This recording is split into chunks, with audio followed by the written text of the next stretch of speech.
My first one that I hadn't seen was I you know there's a person in my life who's really into this franchise for some reason, and I never understood why. And having now watched one of these movies, I watched one of the Trailer Park Boys movies. George, Is our sincerest regret. What did I get? What did I get? 48. Out of what? The drinks are stronger. A potential construction accident is about to occur. Here we go, boys.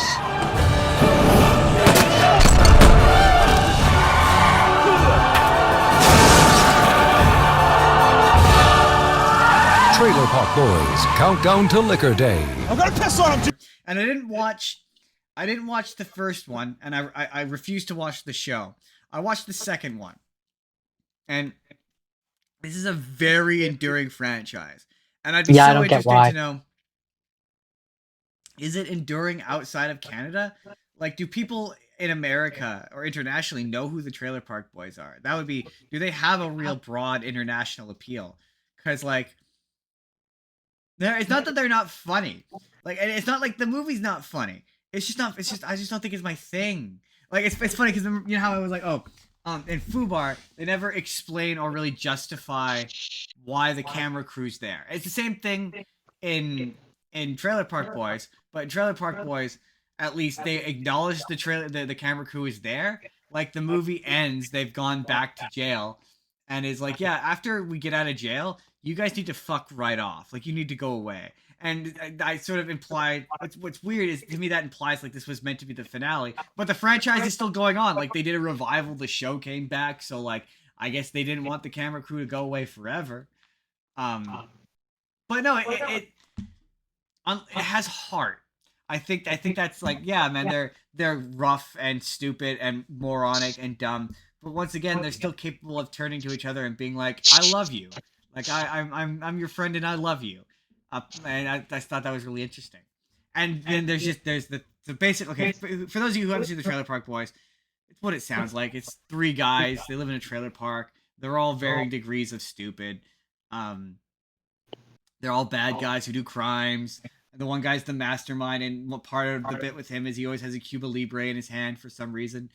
And so there's a really funny joke at the end of the movie where the whole thing, it's called Countdown to Liquor Day. And I thought that it was about how they were trying to rob a liquor store, right? Like, based on that title alone, that's what you would kind of think. So that's what I thought it was about. I thought the whole thing was, oh, they're planning some sort of big heist and stealing this liquor store. And no, it's I mean, really, I don't know that I would necessarily. That's one guess that I would have. My other guess would be Countdown to Liquor Day is the countdown to Liquor Day, so they have to go steal from like a bank or something, so they have money for Liquor Day. yeah. Okay, I can all see that. But no, really, more what it's about is this movie takes place, I guess, after one of the episodes where the three of the main guys get sent to jail, and they've been in jail for 2 years, and they've just gotten out. And the main antagonist of the show is like the superintendent of the trailer park, like their landlord, basically, Mr. Leahy, who I guess in the show is an alcoholic, and he's got a boyfriend named, I don't remember what the name is. It's not important. Randy, named Randy. And since the Trailer Park Boys have been in jail, he has sobered up and cleaned up and is converted and the trailer park into a nice, like, not a home, but like a community, basically like a nice gated community. And he needs one of the Trailer Park Boys trailer because all the septic pipes run under his trailer. But Julian, the Trailer Park Boy, wants it so he can build like a repair shop or whatever because he's trying to go legit. So the countdown to Liquor Day is, as the movie goes on, the guy becomes more stressed out because the Trailer Park Boys are back pulling shenanigans and he can't get this property from them.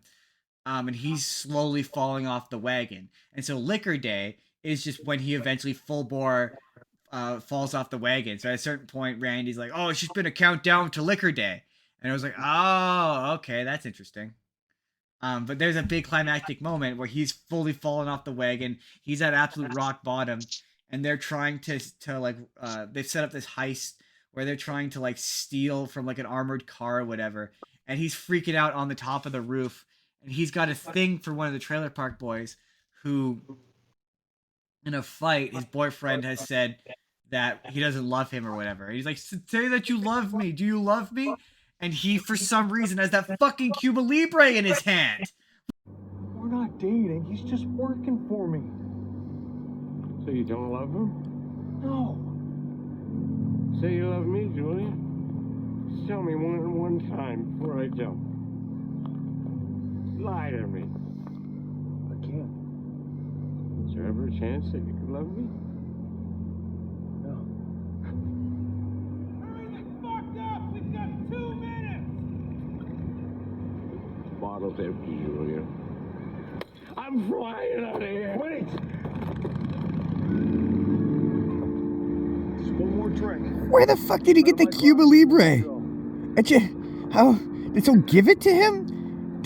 Where did he get the clean glass? This franchise is so confusing. Where did he get the Cuba Libre? Someone just making him the glass? Like, who's fixing him these drinks? Because I'm pretty sure Cuba Libre is just a rum and coke. So he's just carrying around a rum and drink. Oh my god!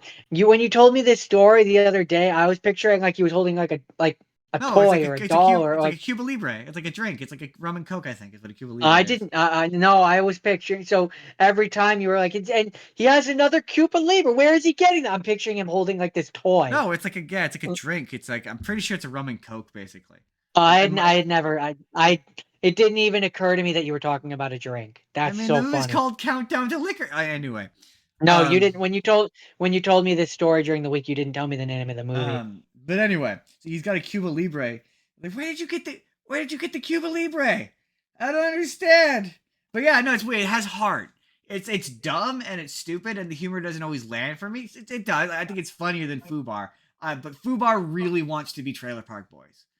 Like, it really, really wants to be Trailer Park Boys. So, on a scale of 1 to 10, how Canadian is it? I don't know. I honestly, a big part of it takes place in, I believe, Ontario, in like the suburbs of Ontario. So in that regard, it is. And I don't. They don't. I mean, you're familiar with them as characters. Would you say that they're Canadian stereotypes? They feel more American to me than Canadian.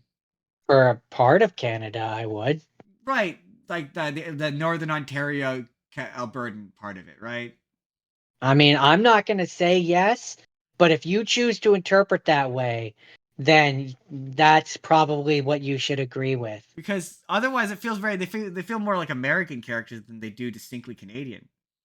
But they do have that. Like Bubbles does have that Canadian, like, drop her on the stick there, bud. You know. I mean, I don't know. I've met people that I would say kind of align with that. Yeah. You know who else I was gonna, just real quickly before we wrap up Trailer Park Boys. I liked it way more than when I watched it, I was like, you know what? It's not for me, but I get it. Is how I would put it. I'd be like, it's not for me, but I understand. The person you can see the appeal. Yeah, to certain people I can. I've had friends who I get why they like this. The person who introduced me to the concept of this, I don't understand why they like it. It was not in their brand of humor. But like, I mean, to be fair, sometimes some things just tickle your funny bone in a certain way. Yeah. Like sometimes there's a thing that you find funny, which is like absolutely not in your wheelhouse. And I know there are examples for me. I just can't specifically think of them at the top of my head. But yeah, fair enough. Yeah, I picked this as initially I put it in the have watched kind of category, because and this is gonna be my final story. This movie, the reason why I picked this one instead of the first Trailer Park Boys movie was because when I worked at the movie theater, this was a whole thing. Like, people were like sneaking in like booze, like booze. What's having not seen this movie is kind of ironic because this movie is sort of more or less about sobriety more than it is about getting wasted. And we had to there was a point where we had to make people line up outside of the movie theater. And we had to check their bags, which in retrospect was not our job. We should not have been doing that. And they had me walk up and down aisles checking people. And I remember one person yelled at me. It was like, yeah, we get it. So I sat there and I remember watching most of this movie. But when I was watching it, I'm like, I don't remember a bit of this. But I was like, I think I watched this before. I'm pretty sure I did. But anyway, that's Trailer Park Boys. Countdown to Liquor Day.